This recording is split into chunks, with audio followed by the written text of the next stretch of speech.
Morning. Guess we don't need the upside down box of total in the shot, do we?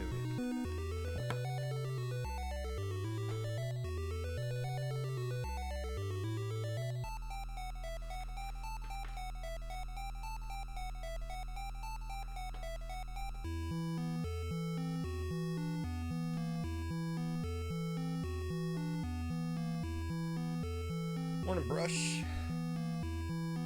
Pikachu, Oats, Keon. Shot this with Shadowgate? What's Shadowgate?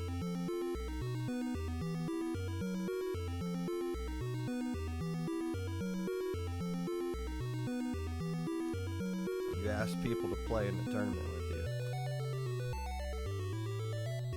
That is how you form a pickup. This song's not from Shadowgate.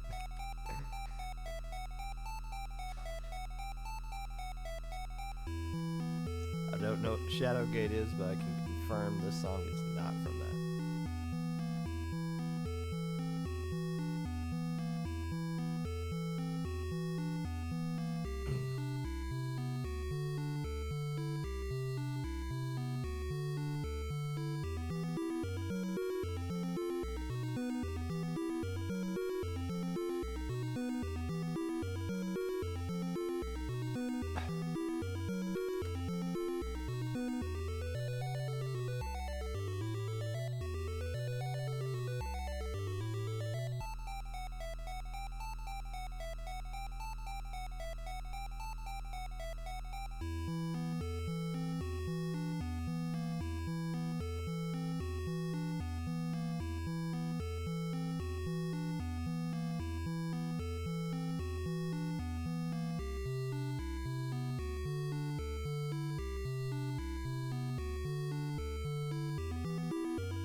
Point and click adventure game.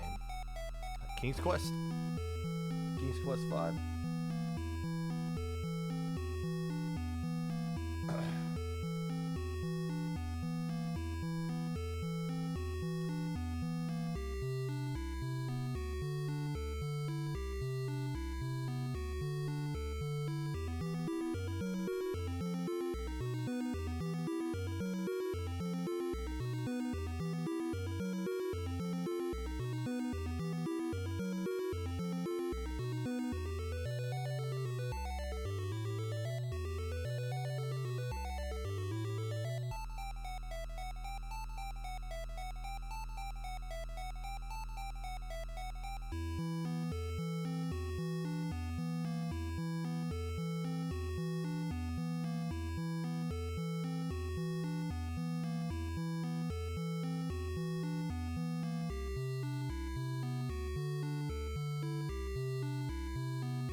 This hat was made by Nitwit. My wife bought it from him. It is a Splatoon hat.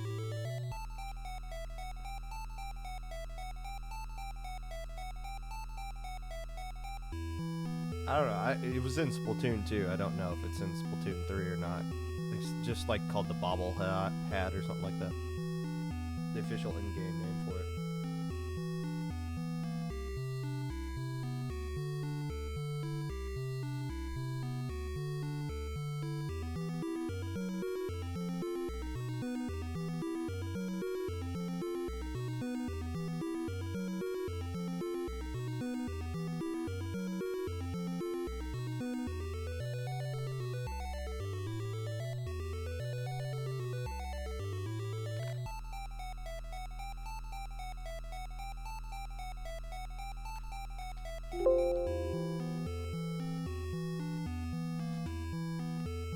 Where is this song from?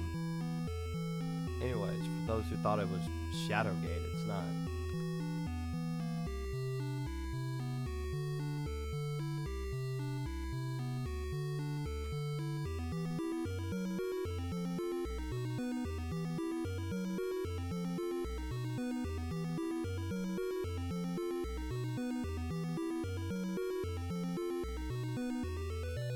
Yes. Falco.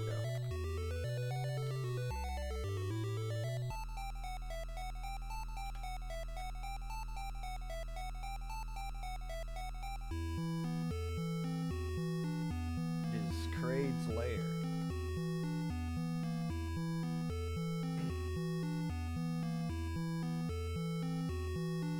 I guess most of you know this from Melee, the remix version of it, which is the first time I heard it.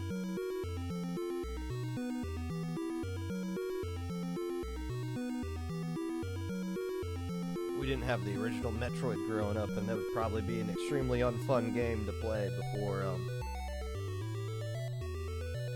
the internet was a thing.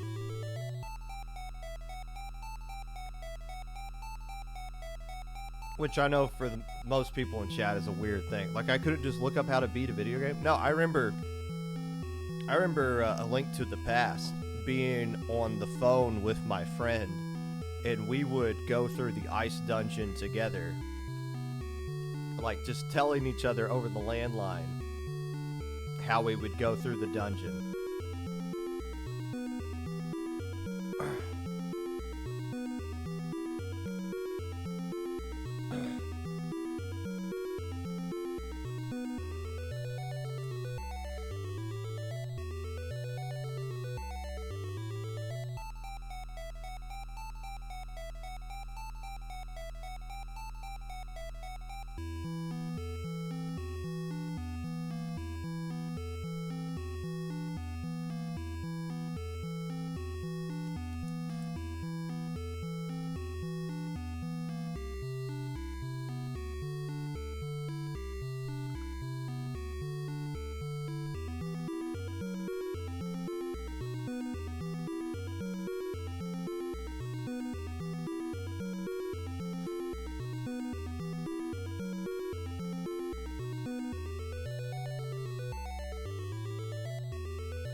Hello, friends, and welcome back to the Popcast.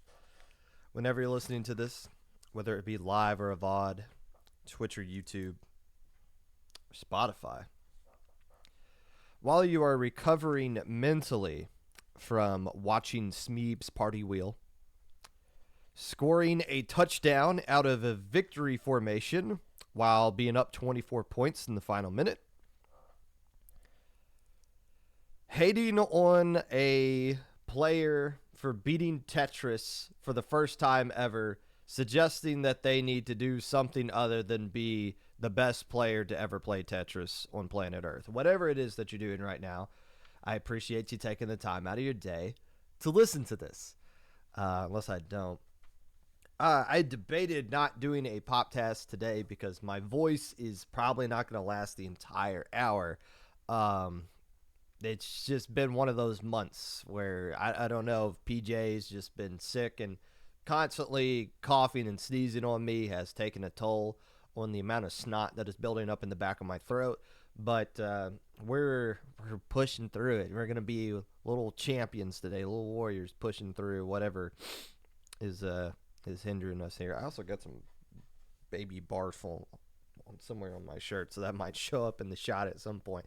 Speaking of baby barf, a special congratulations to Popcast regular Falco Flyer, who him and his wife has announced as of yesterday that they are expecting their first child this upcoming summer.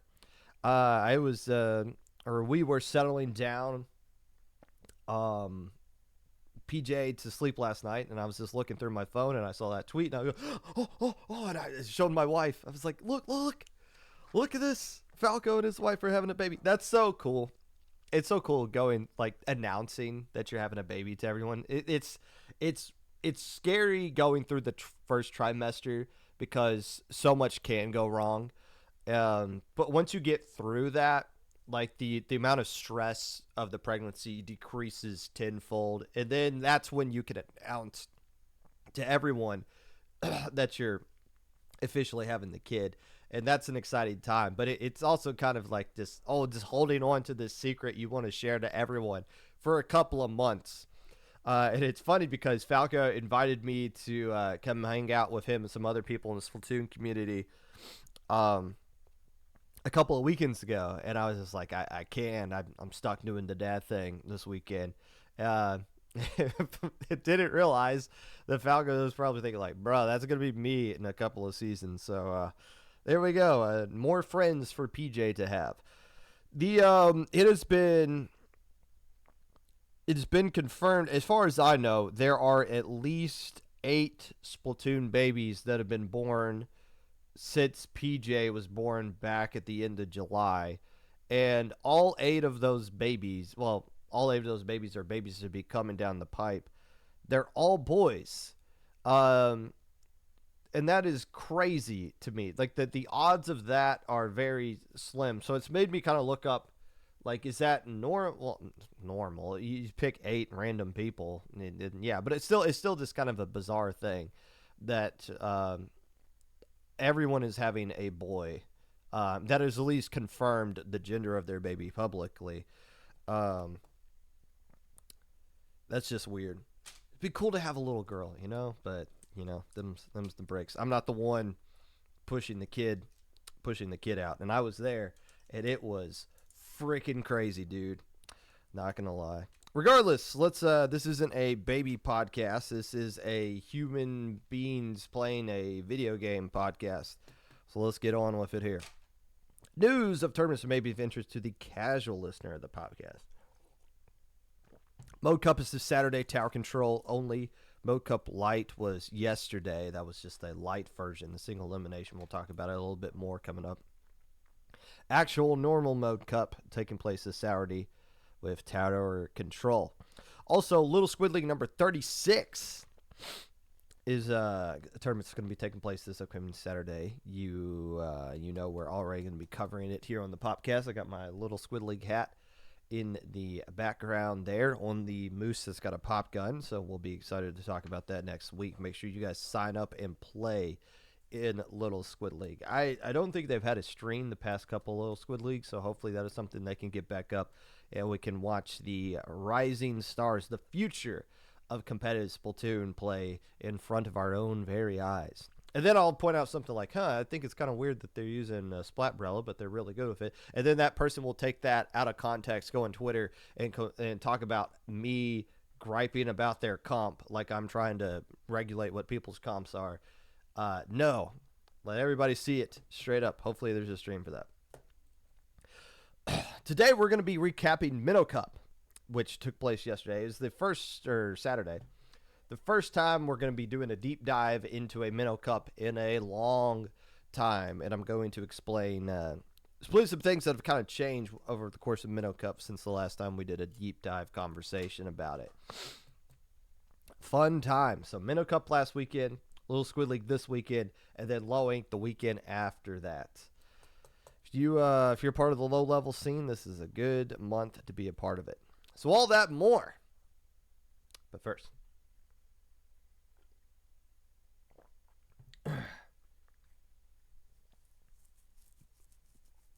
as I was doing my year review last week on the previous episode of the podcast, as I got done with it and I just kind of sat back and reflected over that episode, something kind of dawned on me. For the first time in a long time, Low Ink hasn't been the center of the competitive Splatoon world. It hasn't been the main focal point of attention when it came to competitive Splatoon in the year of 2023. Usually, whenever Low Ink is going on, it dominates the entire scene for the entire week leading up to it. On Twitter, on Twitch, everywhere, to the point to where top level players are always tweeting out, why do people care about low ink so much? This tournament's boring. It sucks. I don't even know anybody that's played in it. We didn't see any of those tweets last year. The reason being, low ink wasn't that main monster that was capturing the attention of the entire scene last year. That's not to say low ink declined or fell off or is washed by any stretch of the imagination. No, it's actually the exact opposite. Low ink was talked about more last year than it has. It's been more popular than it's ever been. It's been more discussed than it's ever been. And more players and teams are playing in it than at any time in low ink history. The change has come from, more so in a positive way, from the increase in tournaments that cater towards top level play, giving reasons for those top name brand teams to have tournaments that would cater to them towards providing something for them to work towards, an incentive for them to actually play the game, other than them to just continuously do scrims over and over again until the next major comes up. Last year included a lot more majors than what we've been used to seeing in the past. The rise of Mode Cup, In the Zone, and Picnic from Sindow, Ink TV, which, well, was a one-off thing, but still a very significant one-off thing. More LAN tournaments, and also a couple of Overlord tournaments that are still going to be seeing their conclusion with a World Championship at some point this year, we assume. Japan just can't really catch a break with anything that they're going through, unfortunately. It was a fantastic year for high-level competitive Splatoon. It constantly drove the conversation, not just that used to be dominated by low ink, but now we put the attention on the top level end of the things as far as the competitive Splatoon scene is concerned. Bleeding over into 2024, which is the current year that we're in right now, we saw a lot of this action taking place in the past weekend. A bit of a break has taken place as far as like top open level tournaments has been concerned since the end of the Sindow Finals back in December. Since then, there hasn't really been anything going on that would entice a jackpot, a Starburst, and FT Win style team / pickup into playing into an event until the things that were going on this past weekend. Teams need things to prepare for. Other than Genesis, which is going up in February, and I haven't even looked at all the teams that have signed up for Genesis. The last I checked, there wasn't any super headline team that had signed up for it, but that is something we will look into later this month when we do our Genesis preview here on the Popcast. But other than that, there hasn't really been anything announced. The 20XX, obviously, any major from IPL or a Storm Break or any kind of one-off event, Ink TV, anything like that. I feel like this has to do with the fact that Nintendo's guidelines are not major friendly at all, for multiple reasons. It's not just like low ink where we're pretty much blowing past the player participant speed limit and seeing if they're going to catch us or not when it's just that one thing. Majors violate several things that would fall under a Nintendo community guideline. So while I did come out and say on the last episode of the podcast, I felt like Nintendo wasn't going to shut anything down, that can still raise some eyebrows with TOs who might think about running an event that would be super red flaggy if it ever came across Nintendo's doorstep. So I'm pointing that in the direction as why there hasn't been any major announced this year so far. But hey, that might just put more emphasis on the LANs that are going on, or whenever the overlords at Nintendo decide they want to do another tournament. Regardless, legal events took place this past weekend. A lot of them. Sindow's In the Zone Cup, just In the Zone, Mode Cup Light, Proving Grounds, and SOS. Well, SOS always happen. You can't forget about Shmeeb's Party Wheel now, can you? We'll talk about Shmeeb's Party Wheel a little bit here. But of all those tournaments, I'm not going to sit here and just do a deep dive on every single one of them. Obviously, we'll talk about them all a little bit in the weekly recap. But I had 5 takeaways as I'm sitting here watching all of these events. Just random thoughts that I had. I was looking at each individual thing. And something that I wanted to share on here with the Popcast while my voice is still somewhat slightly functioning. Number one, I realized that Nightmare is still a thing. Despite the fact that they're constantly tweeting out, hey, we added this new person to our roster. And then that new person plays in one tournament. And then we're like, oh, this person decided to leave us on good terms. We're still going to keep our team going. We're opening announcements. And I'm like, what, did that person even unpack their bags when they moved into the Nightmare dorm? Or did they just not even make it all the way up to the elevator? Like, what's going on here with Nightmare? And there's been a couple of teams around Nightmare's category, like In Control Red Sun, who were dead even with each other back in the peak when those two teams were fully loaded, that have both been stuck in this long, extended, awkward rebuild that has kept them from, where do we place these teams? Like, who's even going to be playing for them? Are they even still sponsored anymore? Like, what's going on with all these teams? But as I saw Nightmare in Proving Grounds, and I'm assuming they're still going through their tryout period, these guys are going to be pretty good. They are doing a fantastic job of drawing in top-level talent to the team that they are trying to build up here. And I'm not quite sure where they are with those things. Because in Proving Grounds, we saw them play with Sangura and Lemon, the Lemon 27. And those two players, whether they were tryouts or just part of a Nightmare pickup or whatever it is, are the type of players that you would want to see play for Nightmare and played extremely well. Lemon being a player that was eligible for low income points in the previous year, making a name for themselves with the 1v4 play that, draw a lot of attention in the Ludi set that they had, put that player on the map. And when you take that player and add him into an element like Nightmare, you get the sense of like, oh, this is just a natural fit. And Nightmare, if they reload with this new roster they proved in Proving Grounds, build up a little more synergy with each other, they're going to pick up right where they left off when they started to have their players just kind of meander away there.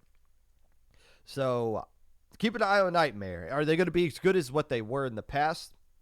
Give it some time. I saw some things in that rebuild in that Proving Grounds that made me think that this might be a chance for Nightmare to get back to where they were. Might be a little bit of a different version of a team, but as long as they still got Miner and Storm, they got the core that they need to move forward.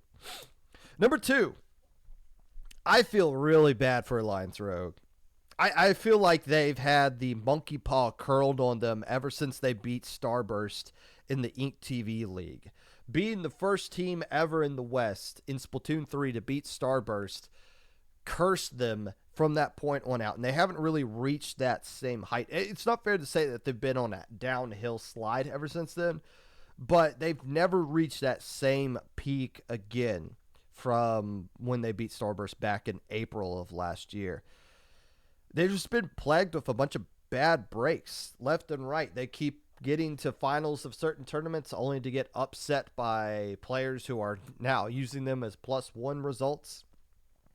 They had an EU championship created, basically gift wrapped for them. Like, this was your invitation to win this tournament, be crowned the official champions of EU, and get to move on to play in the Nintendo World Championships. Oh, by the way, you're going to have to play a strong German team in Germany in front of a raucous German crowd that's going to be rooting for the team opposite of you. And oh, by the way, you're going to have to play that set with jank controllers that are not yours. That are the ones that Nintendo provides for you. Dang, that is rough. And this past week hasn't really been something that, any team would be happy with the results that they had if they were them last week. But Alliance Rogue obviously has higher standards for themselves, getting 4th place in the Mode Cup and 2nd place in the Zone, which again is a fine result for anybody to get. But you see a lot of frustrations coming out from the players of Alliance Rogue as far as tweets are concerned. I believe Scar saying they were kind of stepping away from the team to play with other French players for a little bit. So the future of Alliance Rogue is kind of up in the air at this point. But you just feel bad because in a world with Starburst, FT Win, Jackpot, Alliance Rogue has been a team that's always been in the same category as all those other teams, but hasn't been living up to that category as of late. And when you see them as they're seen as the official EU rep in that category of teams. And you can debate whether it's fair or not that they are considered one of the that they're considered the EU representation as far as top level is concerned. You can debate that, whether it's fair, but you can't debate the reality of it. That is 100% the reality of it. There's no other team that you think of first when you think of Europe other than Alliance Rogue. So I hope they bounce back. It seems like they're going to be taking a break, or maybe they need to reload their roster or whatever. I'm not sure. But the scene is better off when Alliance Rogue is more relevant than what they were and what they showed this past weekend. Number 3, the team name Catnip. These guys are going to be good. These guys are going to be pretty. This is going to be a pretty solid team this year. They're already in that category that Rabbit was in. A pesky, annoying team that is going to push a lot of these teams that are above them, and Alliance Rogue, and Nightmare, or a Red Sun, probably even beat a Red Sun. Like they're going to challenge literally every single team that they play against, and eventually down the line, maybe sooner rather than later, they're going to start beating them. And that is a sign of a team that you're going to want to keep your eyes on. I saw the result in Proving Ground. They took Nightmare to a Game 5 till they ultimately had to play against Gus, who subbed in for Nightmare. And Gus recognizing, wait a minute, these are all my former teammates. I know exactly where they're going to go in a certain situation, and just completely shut them down. Got a nice play on top of that. But Catnip, some other people were pointing it out last week that they're a team we need to keep an eye on. Until I saw what they did in Proving Grounds, I'm starting to become a believer myself. Keep an eye on Catnip over the course of the year. Number 4, Elemental is quickly becoming one of my favorite knuckleheads in the competitive Splatoon scene. The captain of Overtime and streamer/TO for Proving Grounds. And Elemental is constantly saying behind the scenes in the Proving Grounds chat, man, if I ever wasn't streaming this tournament and Overtime was playing in this, we would get top 5 guaranteed. To which I pinned in the chat, so when Overtime does play in it, I can go back and be like, hey, bro, you didn't talk, you talked the talk, you didn't walk the walk. But still, Overtime, I feel like, is really doing a good job of backing up all that noise that Elemental is putting out for them, at least behind the scenes right here. Overtime got a win over Smoking Moais in Mode Cup Light, which got them into this position of playing Alliance Rogue, which by all accounts should have been a very quick 2-0 dismissal, GTFO, I got other teams to play against. But no, Overtime got a legit 1-game win against Alliance Rogue in a best of 3, which probably made Alliance Rogue beyond frustrated. Now, Alliance Rogue was able to win the set 1-2 and avoid one of the biggest upsets of all time. But now it puts us in this awkward situation as Low Ink staff, as we're sitting here thinking, okay, is Overtime going to be eligible for Low Ink or not? There's a question we've never had to ask as Low Ink staff before. Usually a 1-2 result. You lose a best of 3 set. It doesn't really mean anything. Like, you won one game. For all we know, you could have beat a team in a Rainmaker match and you cheesed them there. Like, does one singular, you were better than this team for 5 minutes, warrant you being banned from Low Ink? For the longest time, the answer has always been, no, of course not. That's dumb. Nobody in Low Ink history has ever beaten a team the caliber of Alliance Rogue in one singular game. Maybe in like an open series, but in an actual tournament documented result, no. So that opens up this debate that we're having. Is that alone good enough to be banned from Low Ink? I honestly don't know. There's some people in Low Ink staff that have been like, that caliber team probably. There's been other people be like, no, look, take it with a grain of salt here. But that's the question we've been having. And people have already been banging the table. You need to ban Overtime for this one individual win. I don't know. It's a really weird situation. You can't be given credit for losing, right? Like at the end of the day, a L is an L. As much as you want to make it a competitive loss, you don't get credit for competitive losses. You just got credit for the L. A best of 5, a best of 9, so be it. But this ties into something I've always been saying. Anybody's beatable in a best of 3. Anybody's beatable in a best of 3. If this was a Ludi set, nobody's beating Jackpot. In a best of 3, you can BS your way to at least making it close against Jackpot. It's just how those sets kind of work out. Regardless, I'm still keeping an eye on overtime. I feel like they're going to back up more of the talk that Elemental's putting out for them. And hopefully we can keep our streamer awake long enough to where they're not falling asleep in the 3rd round of Proving Grounds. The 5th thing that I realized from just paying attention to competitive Splatoon this past weekend, man, we're really taking teams like Jackpot for granted. Like, this isn't a, oh, you got to respect LeBron James while he's here kind of thing. Like, no, like a team like Jackpot, whenever they sign up for a tournament, they have absolutely nothing to gain from it. If there's no prize in it, there's no reason. Well, I shouldn't say there's no reason for them because obviously they found a reason, but they have literally nothing to gain and everything to lose by playing in a tournament like In the Zone. I think the reason they played in it was just so that they could, I'm pretty sure In the Zone gives you Sindao Q points, so that would help kind of solidify Jackpot as being one of the 12 teams invited to the Sindao finals. So it's like, all right, let's get our points through this tournament, get out of the way, and then call it a night. Hey, Alliance Rogue signed up here. That might be a fun team to play against. However, if Jackpot were to lose a game, and they almost did lose a set. We'll talk about that a little bit later. But if they were to lose a game, the tweets would be, oh, they're washed, they fell off. Well, they lost to Starburst in the Sindao Q finals, and now they can't even win In the Zone. Something's wrong with Starburst or Jackpot. They're not the team that we thought they were. They've fallen off ever since it became Splat World Championships. It went to their head.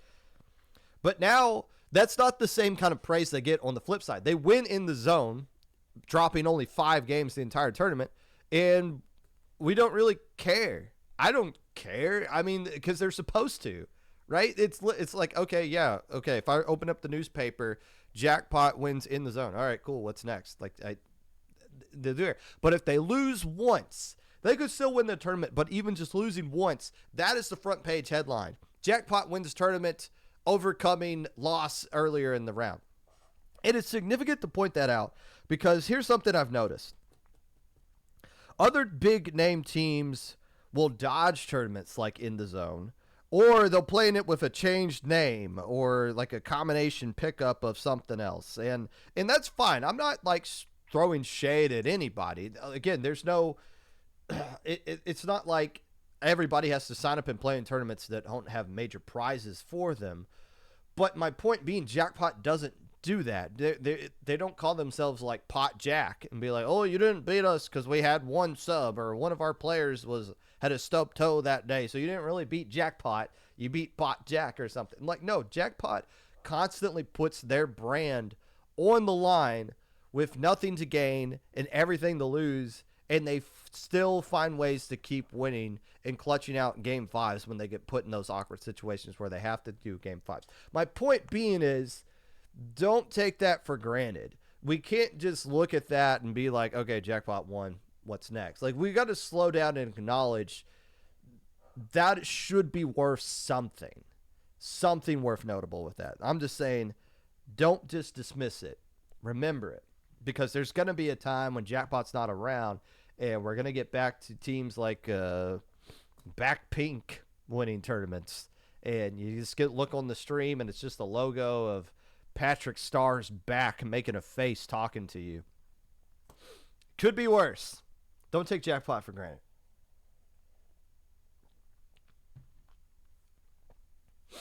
Being an elite team, Splatoon is nuts. You have to stay at that level for a long time, and the headlines will always root for the underdogs. Well, yeah. It comes with the territory. There's no violin being played for Jackpot or FT Win or Starburst. Like, this is the category they've earned themselves to be in. And I've said this many times. I'll continue to say this. Nobody has ever rooted for Starburst nobody's ever cheered for Starburst in person in like 2 years. It's not because people hate Starburst. It's because every LAN tournament they go to, they're the favorite, and they're cheering for their opponent because they want to see the underdog win. Go back and if you can muster it, go back and listen to the crowd when Starburst is playing Crush Soda. That is in all accounts, a boring 3-0 sweep, but the context behind it, the upset behind it, the screaming 0 behind it, probably not fun for Starburst that is the only experience they get from a crowd for the past 2 years. Until, like, Starburst plays somebody from Japan at one of these majors. Like, a big-name team comes over to Genesis and Starburst is there. Nobody's going to be rooting for Starburst in person. And, again, it's not because anyone hates them. We just love an underdog story. Jackpot's in that category now as well.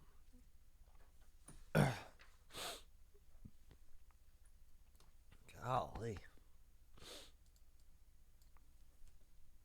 Hey, let's do a little bit of I talked a lot about these tournaments, just some takeaways. Let's actually talk about these tournaments, what happened in them. Some for the weekly recap. Eventually.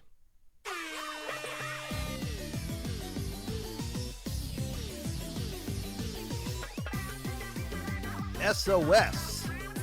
I forgot to write down the number of this SOS. Let's just guess. 137. Took place this past Wednesday. It was won by SOS pickup number 361.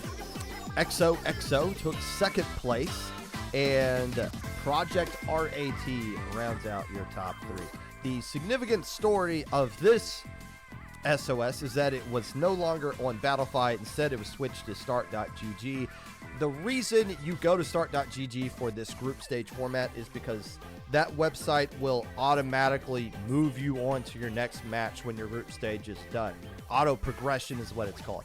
In Battlefy, when the group stage is done, the TOs literally have to go back and seed all 4 of those secondary brackets by hand. That is what causes the delay between the group stage and the bracket stage, and you have to wait for every single group match to end. In this one, no. If you are done with your group, the website will automatically move you into whatever your slot is going to be, and if your other match is already done, you can play your match before the bracket is even filled out, I believe. So that is why they moved to Start.gg, and that's still a frustrating website because it's very TO friendly. It's not very player friendly. The more people use it, the more they'll get used to it. It is just so different, and you're like, what? I gotta verify the result? I already just said I 3-0'd their ass. Now I gotta verify it yet again.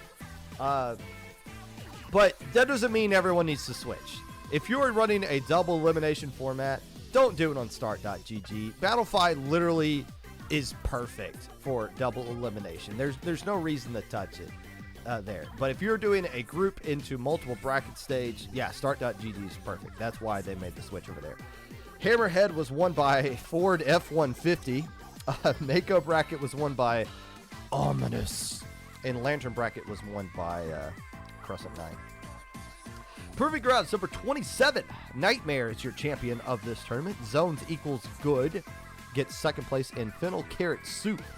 Probably something I could use right now. Rounds out your top 3. 31 teams played in our Friday night double elimination tournament. The best performance by far goes out to Persistence, who finished tied for 5th, including a win over Velocity as the number 15 seed. I think they were having a tryout for this tournament. I would say, if I was in Stormy's shoes, I would go to that tryout and say, hey, you are now officially a member of Persistence. How about you stick around a little bit longer?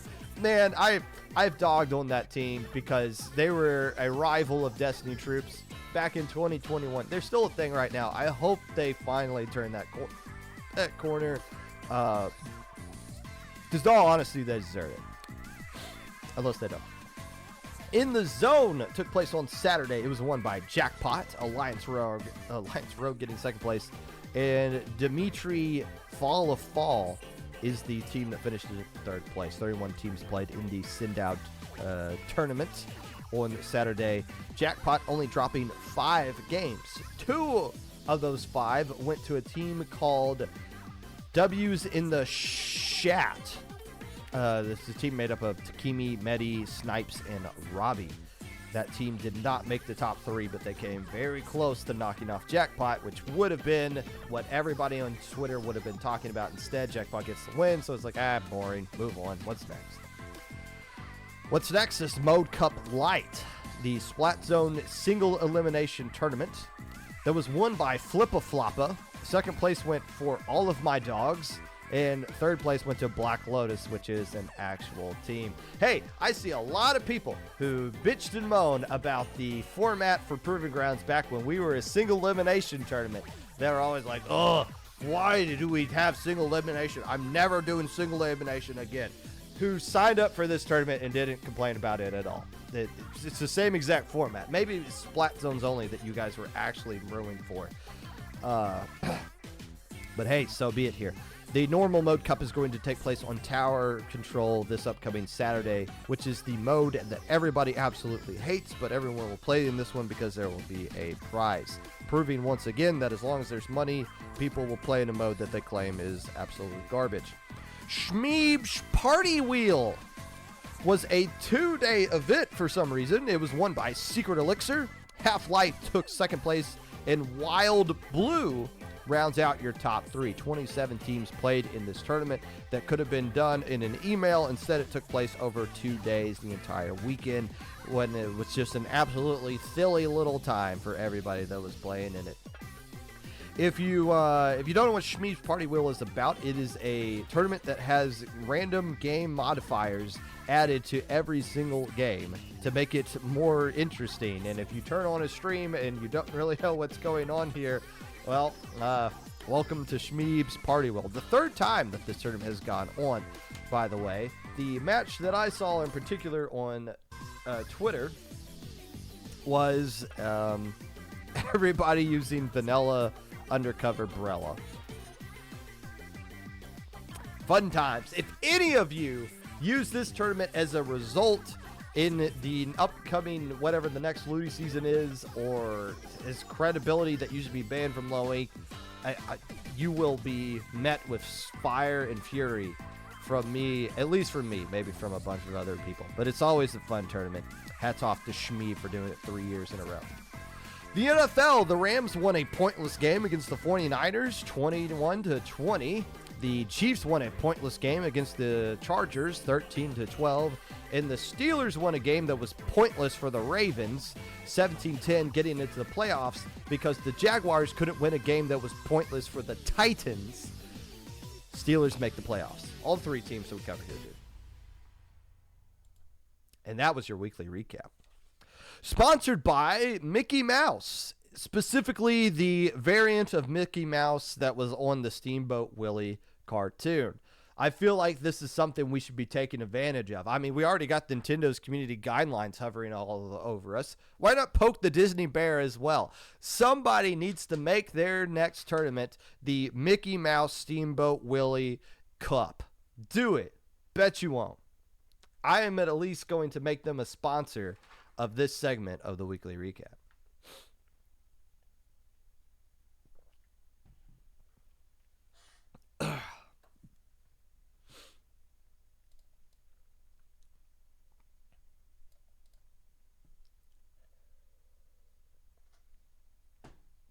Five GooTubers? I didn't see that one. What was the kid on Goo? You got the missile one, which Power used at Big House last couple of years ago. I guess there's the hammer one, which was just Nintendo's way of saying, yeah, we don't like any of you.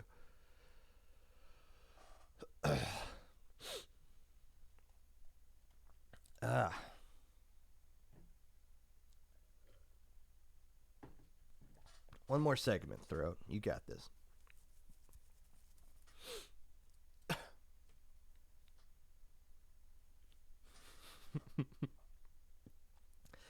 It's been a while since I've talked about Minnow Cup or MIT at all in general. How are they doing? Anybody here from MIT? Can we check in here? Is Rob still around. By the way, Rob probably in the fact that Minnow Cup is still a thing probably should be of Rob consideration for TO of the year. Um, of all the things that MIT has been through here. About a year ago, or maybe it was 2 years ago, I did a segment talking about Ink Odyssey. You guys remember Ink Odyssey? Ink Odyssey came out at a time when Midpoint was going on, and if you were around during the first 100 episodes of the Popcast, one of my favorite things to talk about was how bad of an idea Midpoint was, and I constantly made fun of them for being bad. Ink Odyssey eventually came around, and instead of using the voting system, it was more of a, hey, you've earned your way into this kind of thing. And we were going to do this. I was going to continue to look at it to see eventually which was going to win out, Midpoint or Ink Odyssey, because I couldn't see a world where both of them were relevant. Well, we have a world where that is true. Both Ink Odyssey and Midpoint are no longer relevant. However, that could be a fact of Send-Out Q being a thing right now. Everybody's that's in that kind of skill range seems to be grinding Send-Out Q, which is a good thing. MIT also had Stormbreak back in December of 2022. You guys remember Stormbreak? That was the first time that double elim groups were actually run, and it has since then been tweaked and perfected into a format that has been widely praised by people in the competitive Splatoon community, especially from the top level side of things. Launch Point, I think, is still a thing. It's hard for me to find. I'm not in Launch Point, so I can't see those channels, but I'm assuming Launch Point is still kicking. I don't know if there's been a Draft Cup as of late. I used to make fun of the team names that came out in the Launch Point Draft Cup. But one thing that has been consistent from the start of MIT to where they are now is Minnow Cup, a tournament that I used to talk about every single time that Minnow Cup ran. And it has stood the test of time. It's so popular now, it's reached this new category of this kind of thing where Low Ink has been famous for this. And now Minnow Cup gets to join us in the same kind of fraternity as well, of tournaments that other people will just copy and paste and do the same exact thing basically you're doing. It's a rite of passage. You know, Proving Grounds is in that category as well. There's this random tournament. I promise you none of you have heard of this. This isn't like a tournament you've actually know of. And I don't think it is an actual thing either. I don't even know how we found this, but we found a Battlefy tournament that was trying to run that literally copy and pasted the Proving Ground rule book into their rules, so much so that they kept the Proving Ground name and the fact that they listed, we are a signatory of Splat Safety. And it's like, bruh, no, you're not. What is this? So, and that's happened in Low Ink a lot. People have literally copy and pasted word for word the rules that are in Low Ink, which is fine, but you can't just do it to the point to where you're keeping the team name in when you're copying the rules over this. There's got to be a little bit of change over there. Try to not make it so obvious that you're plagiarizing right there. But as far as Minnow Cup is concerned, I'm not talking about their rules being copied or pasted or anything like this. I'm talking about, of course, All for One, the new tournament from the Shoal, which All for One is the name of the villain of the My Hero Academia series.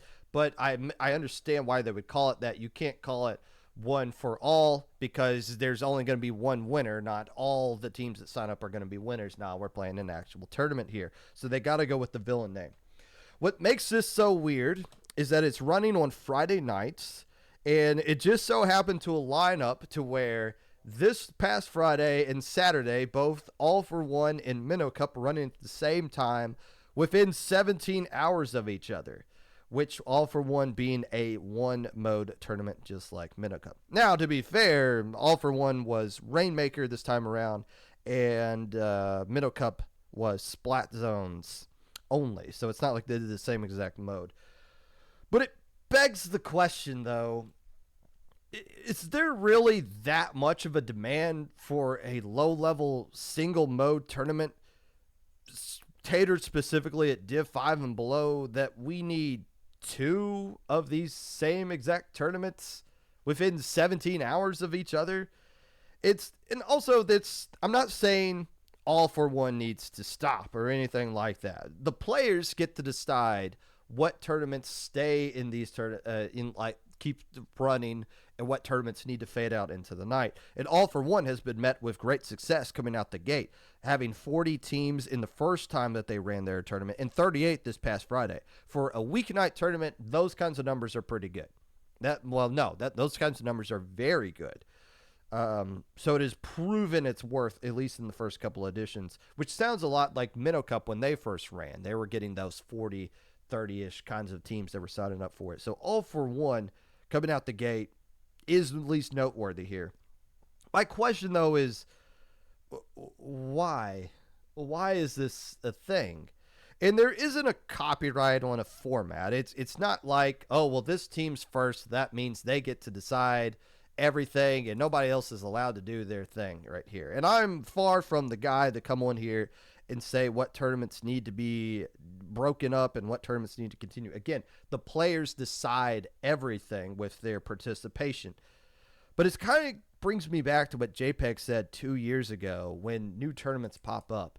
If we're having a family reunion and everybody's bringing blueberry pie, doesn't at some point people get tired of blueberry pie? Like, there's just a little too much blueberry pie. Me personally, I don't like blueberry pie at all. I think it'd be nice if somebody brought a cherry pie or an Oreo pie, like get a little bit of variety going in there. Instead, we're just doing the same thing over and over again.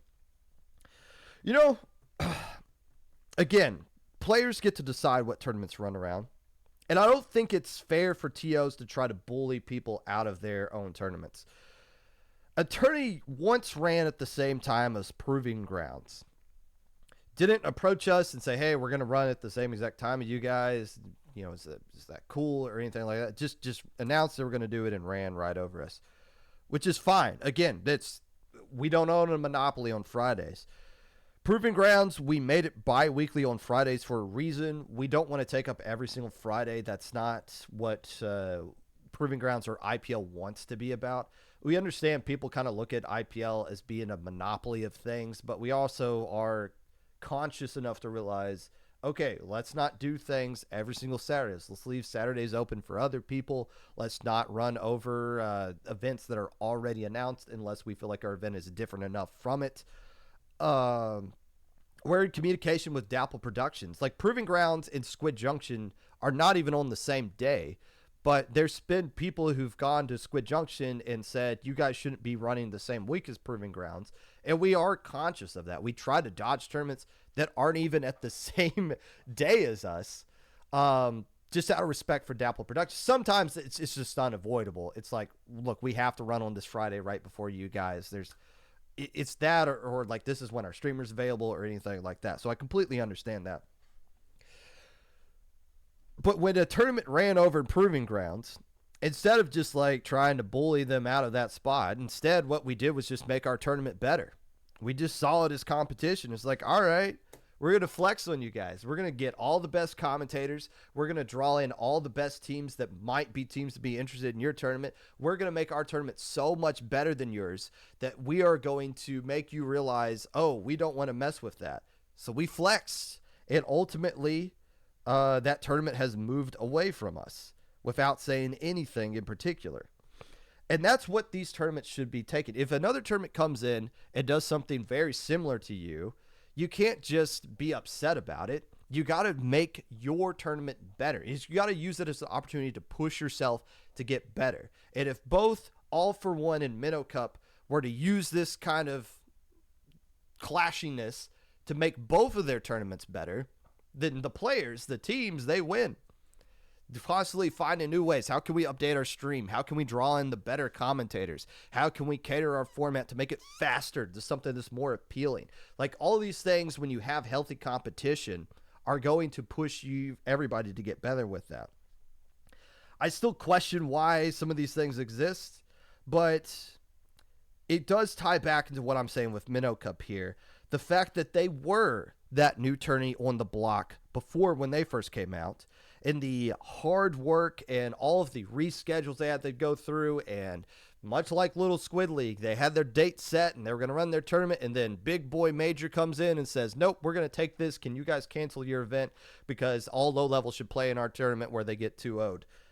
Minnow Cup had to endure a lot of that bull crap, and they're still running, and they had 60 teams play in their last tournament. That is noteworthy, and that is something I wanted to highlight right here. Speaking of which, there are 5 teams in particular. We do a lot of 5 things here because 5 is a nice even number, unless it's not. Talking about the teams that actually played in this event, 5 of them are the ones that stood out to me, and we're going to take a look at it right here as we're looking at the final bracket. There she is. First team I want to talk about here. I keep leaving Hydra out of my top 10 as far as teams that can win Lowing. I need to stop doing that because they've proven they are consistent at this point. And they haven't been consistent up to this point. Well, they keep proving it every single time that they do so. Hydra being one of the oldest teams, and I believe have one of the older players a part of their team that are continuing to play in this one. I need to give Hydra more credit, and I always say that I'm going to. This time around, I'm doing just that.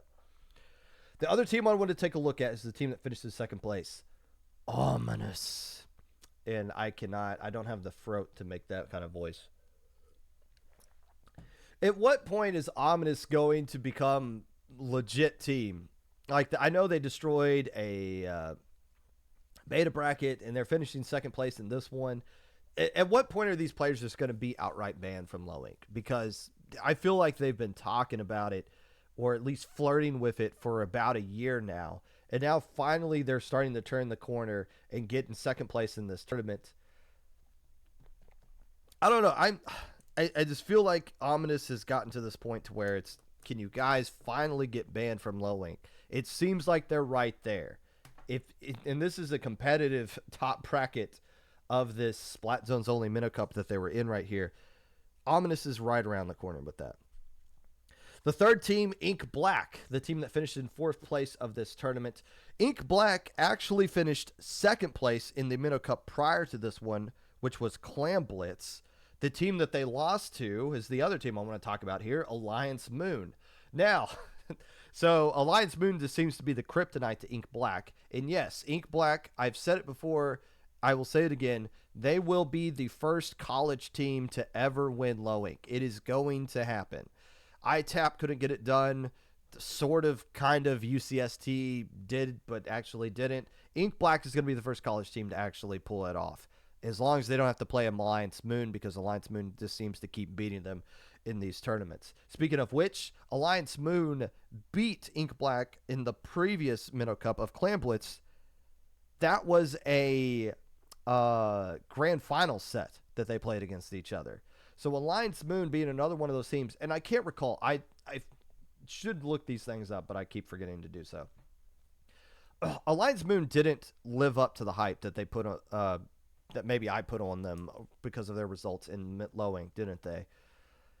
I don't recall them being a team that really stood out in the last Low Inc, or to be honest with you, didn't stood out enough to where I don't even recall if they actually played in it or not. But still, getting 3rd place in this one after winning the Clam Blitz one, Alliance Moon proving, yes, they are yet again right there. And what a turn they're continuing to have here. They used to be a 2-4 consistent team at Low Inc, finally turning the corner. The team that won this tournament, though, and your guess of pronouncing this is as good as mine, but this is a team I've talked about before in the past. I just call them Triple Waffle. And yes, I'm pretty sure, based off of the logo that they have right here, that their team name is named after that snack that you eat, at least in Splatoon 2, and probably still in this game, where it gives you the experience point booster. So I believe that's like the official name of this. You can see some like fried tempura going on here. That looks like a little bit of ice cream going on there as well. But this Triple Waffle team was in my top 10 of the last Low Inc. They fell to beta bracket, got eliminated in round 1, so it's not a team I'm going to be talking about in the recap of that low ink. But the reason I had them so high is they finished second place in Div 6, losing only to Storm in the Teacup, the strong Australian team that made up the players that finished in second place in that same exact low ink. So here they are coming out in this Splat Zones only tournament, winning all of it. And, well, what can I say about them? They're still going to be in the top 10. I had them in my top 10 going forward as far as low ink is concerned. But I will say this. In recent months, winning Minnow Cup has been more influential in how you placed in the low ink previously, or the low ink prior, the post low ink after this one. So maybe some sign of good things to come from triple Fred Arets, Gamba Wafflin. And good luck to any commentator that has to actually commentate that team name. But that's my takeaways from Minnow Cup, just briefly looking over it. Again, I'm happy that this is still a thing. And I'm happy that other tournaments are able to come up and, like, see the success of Minnow Cup. Maybe we should try this as well. Do we need so many tournaments that are single mode only and skill capped all next to each other? And this isn't a knock on Mode Cup at all, because Mode Cup is completely different from Minnow Cup and All for One. I just want to know if we're all bringing the same kind of pie to the table, doesn't that get old pretty quickly? And it's not like anybody has a monopoly or an actual patent on tournament formats or anything like that. It's just a question I want to throw out there. Ink Black was 2-0. AM got reverse swept. Hey, it's third place match. At least they play. I will give credit to this, though. Low Level actually plays their third place matches. And that's not a knock on anyone, because I understand, like, third place of an open tournament, if you're a team that was supposed to win it, who really cares if you get bronze or something? Unless it's one of those tournaments where bronze gets you a prize pool of some sorts. But there you go. Does Alliance Mode still have that Carbon Roller player? There were some players that were complaining about Carbon Roller like a month ago. Not a month ago, like a year ago. And we did it. I did not think I would get through an entire hour of talking. I think I'm done talking for the rest of the day, though. Maybe the rest of the week. Oh, if you'd like to be a part of the Popcast in any way, if you want to talk about the Little Squid League tournament that's going to be going on this weekend, Mode Cup, Tower Control, or you just got some hot takes, or you want to tell me something about your team, feel free to reach out at my socials below.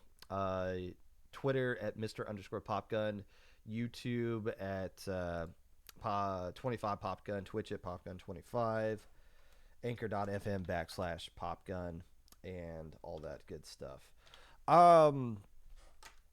Again, congratulations to Falco on and his wife for announcing the existence of their child within Mrs. Falco's uterus. And before this gets even more weirder, let's just raid and call it a day. Make sure you guys get vaccinated, wear a mask, stay safe. Don't do anything dumb between now and the next episode of the podcast. And sign up for Little Squid League. It's a great tournament. We talk about it a lot here on the podcast. Playing it.